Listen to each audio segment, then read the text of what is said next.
Welcome to EC2 Presents. The Expertise Center for Education Care from time to time will organize lectures and presentations for teachers as well as parents. The first lecture involved a presentation to the Sacred Heart School staff by Dr. Lockie Johnson. Lockie Johnson is Professor of Medical Psychology at the Med School.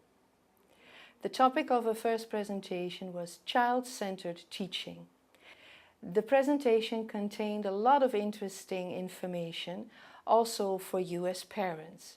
That's why we persuaded Dr. Johnson to do a special issue of this presentation.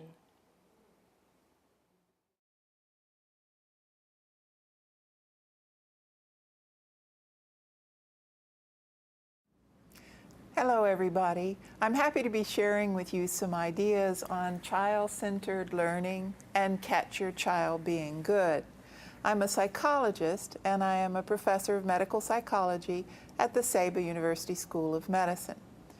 What I'd like to share with you are some ideas about problems and child behaviors. We all have problems. Every child has problems. There's no child out there who doesn't experience some difficulty at certain times. What we want to understand, though, are when are these problems normal? Those are the problems most people experience. And when are these problems abnormal? So I want us to take a look at when are problems normal. All right, what is normal? Sometimes children experience problems because of their developmental stage. There are stages in life where children are supposed to be more active. There are stages in life where children are supposed to quarrel a little bit more with their parents. There are stages in life where things change, and we're not quite ready as parents, as teachers, to see these changes. And so there are normal changes that occur that sometimes look at as like problems to us. We also have some problems with the child's environment. If the child is in an environment where there's a lot of change, there's a little bit of chaos, lots of things are going on, most children will respond to that kind of change, to that kind of chaos. And it'll look like the child is having problems with their behavior. But this is normal. This is a normal response to their environment. Other children will have problems with social rules or cultural diversity. Let's say the child is coming from a home where the social rules are a little bit different. Maybe in that home, everyone's allowed to speak at once. Everyone is joyful about speaking at once. But when the child has to move into another setting where only one person gets to speak at a time, it's a little bit more difficult for the child. So the child looks like they're having problems. Culturally as well, there are a lot of us who do different things from our different cultures. Saba has a lot of different cultures on the island now.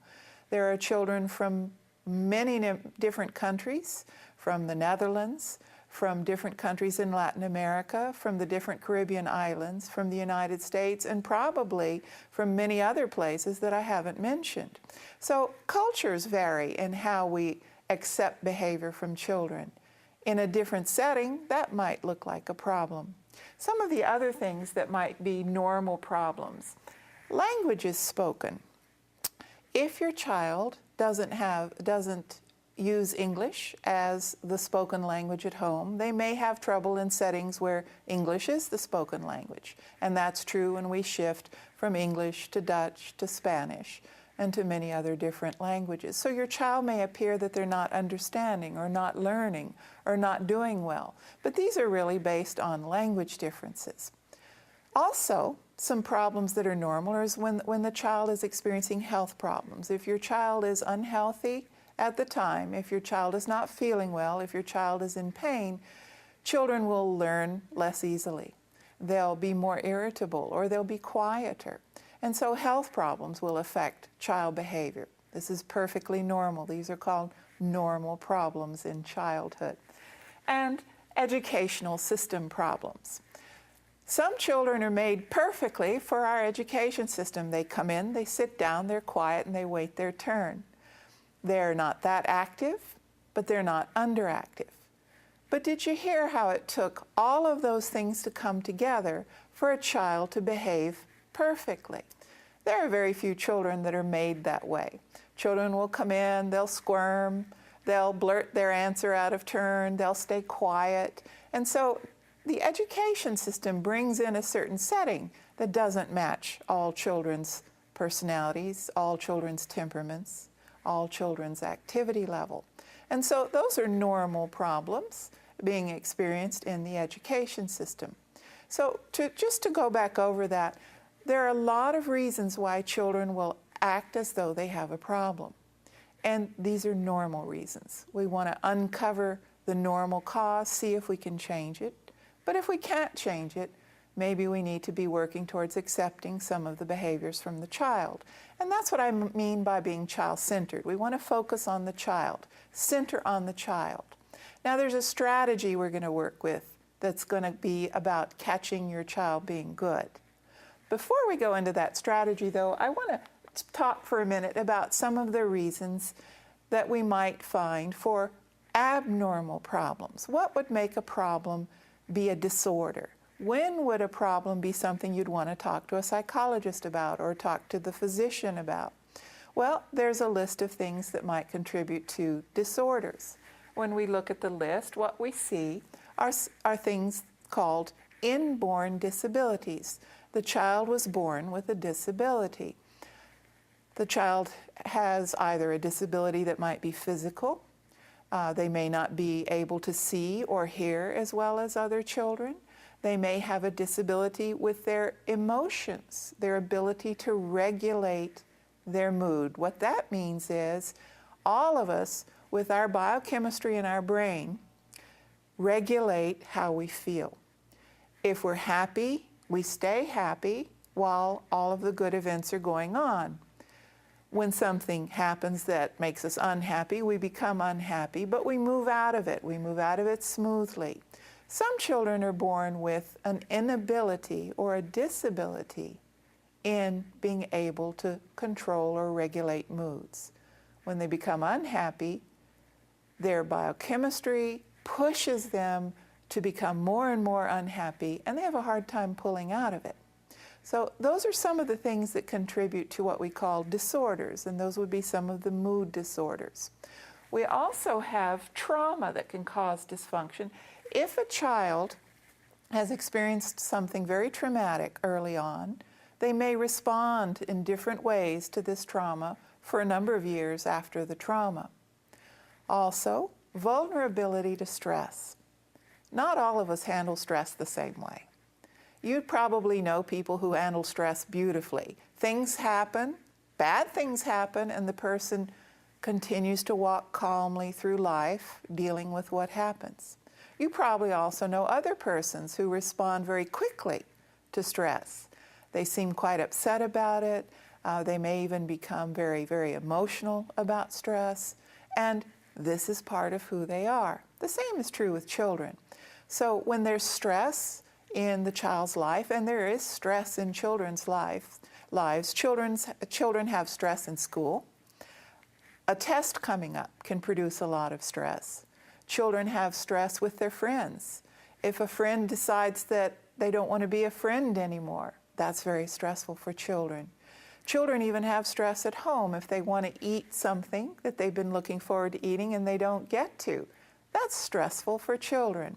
So there is stress in children's lives, and we all have our own different styles responding to stress. But when that response becomes very extreme and they're very, very vulnerable, that might produce a disorder. Another area would have to do with inherited or genetic behaviors. Nobody's genes are perfect, and I'm not talking about blue genes, I'm talking about the genes that you're born with.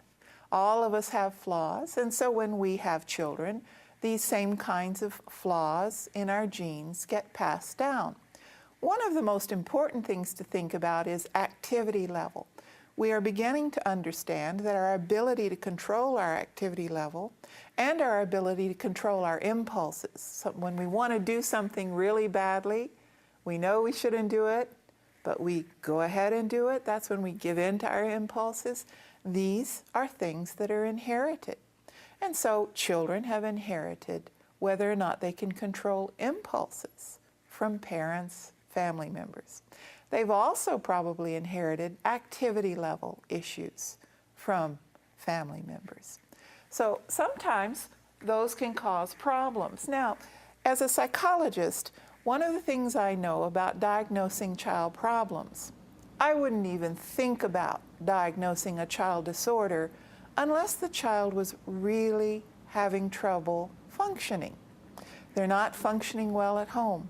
They're not functioning well outside playing. They're not functioning well at school. They're not functioning well at family events. Only when we look at how a child is doing, functioning, and behaving can we then figure out whether a child actually has a disorder. And there needs to be a pretty severe disturbance for this to be the case. So in summary, what we've found out is there are a lot of problems that are absolutely normal. Absolutely normal.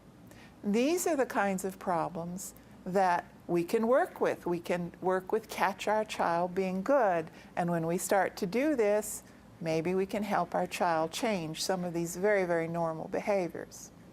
I want to do a very quick look, though, at some of the child disorders. You may have wondered what some disorders are. Some of the commonly seen disorders in schools, what are they? There are different kinds of child disorders. All of these disorders are described in a big, thick manual for child psychologists like myself called the DSM-4. This is the Diagnostic and Statistical Manual. The descriptions are very clear, and all of them require a very severe problem for the child in functioning before we'd even begin to think about diagnosing a disorder. These are some of the disorders listed in that thick book. Now, when you take a look at them, you can see that we have mental retardation, learning disorders, motor skill disorders, communication disorders. We have disorders called pervasive developmental disorders, disruptive behavior and disruptive attention disorders. We have eating disorders. We have disorders of elimination. There's a number of other disorders in there as well. And don't forget that there are disorders called mood disorders. These can be disorders about depression, disorders about anxiety. Children also suffer from those at various times. So these are the groups of disorders in the book DSM-4. Now, the disorders most commonly seen in the schools, most commonly seen in life, are mental retardation, learning disabilities, communication disorders, attention deficit disorders, and something called oppositional disorder. It's very rare that we see what are called a pervasive developmental